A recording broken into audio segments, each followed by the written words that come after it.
Assalamualaikum warahmatullahi wabarakatuh. Kembali lagi bersama saya Ferry Bisyativa di channel YouTube Praktikum Maternal. Kali ini saya akan membahas terkait dengan inisiasi menyusu dini.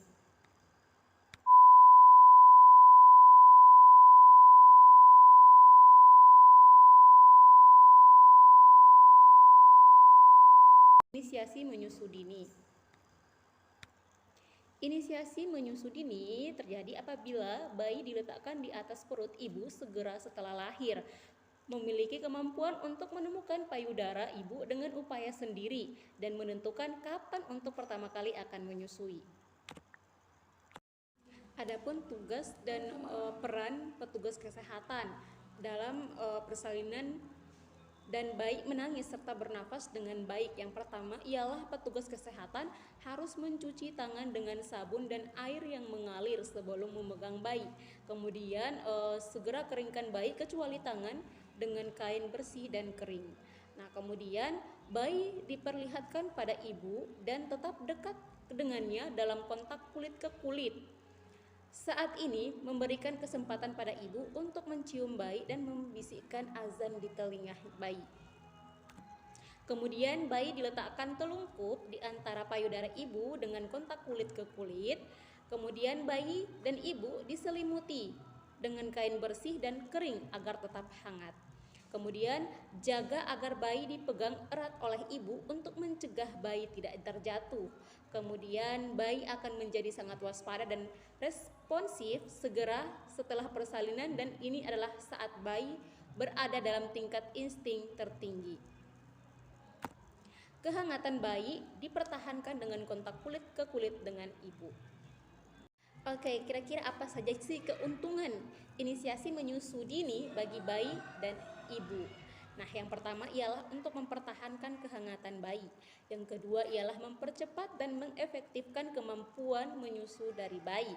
Kemudian bayi mendapatkan kolostrum pada saat menyusu pertama.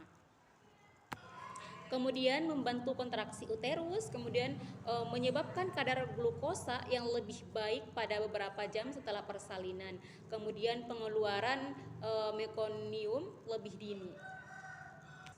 Kemudian ada keberhasilan menyusu awal dan jangka panjang, kemudian memperbaiki kelekatan ibu dan bayi, kemudian memungkinkan memiliki peran dan mempercepat perkembangan susunan syaraf bayi. Oke, yang berikutnya ialah agar ibu-ibu atau teman-teman sekalian mendapatkan hasil optimal inisiasi menyusu dini, maka yang pertama ialah yang harus dilakukan ialah diskusikan IMD inisiasi menyusu dini pada konseling prapersalinan. Kemudian ajarkan teknik IMD pada tenaga kesehatan. Kemudian gunakan analgesia pada persalinan hanya atas indikasi. Kemudian bayi yang telah menangis dengan baik tidak memerlukan pengisapan oral nasal. Kemudian segera keringkan bayi kecuali daerah tangan. Kemudian kita masuk ke kehangatan atau warm. Nah, ibu adalah sumber panas penting untuk bayi yang merupakan bagian dari program genetik untuk perilaku ibu. Hal ini terutama penting untuk negara berkembang di mana terdapat angka kesakitan dan kematian bayi yang lebih tinggi karena hipotermia.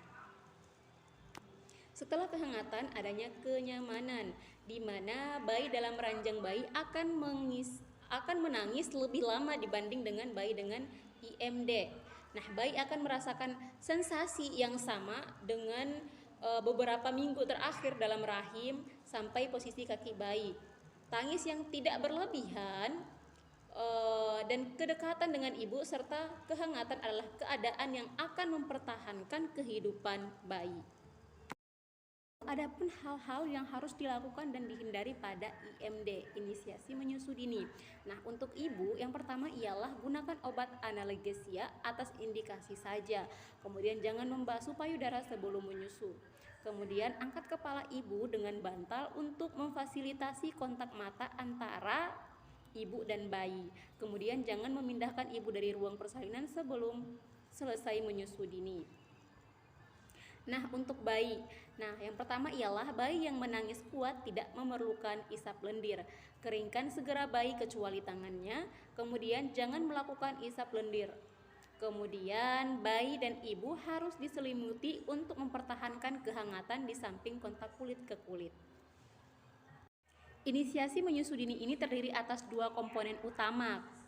Yang pertama ialah kontak antara kulit ke kulit dan upaya menyusu. Kontak kulit ke kulit dini dan kesempatan untuk menyusu pada 1 jam pertama setelah persalinan adalah dua hal yang sama pentingnya. Bayi yang harus diletakkan di dada ibu dan diberikan kesempatan untuk menyusu secara dini minimal selama 60 menit setelah persalinan. Oke teman-teman, hanya itu saja yang bisa saya sampaikan. Mudah-mudahan apa yang saya sampaikan dapat bermanfaat untuk teman-teman sekalian. Saya akhiri, wassalamualaikum warahmatullahi wabarakatuh.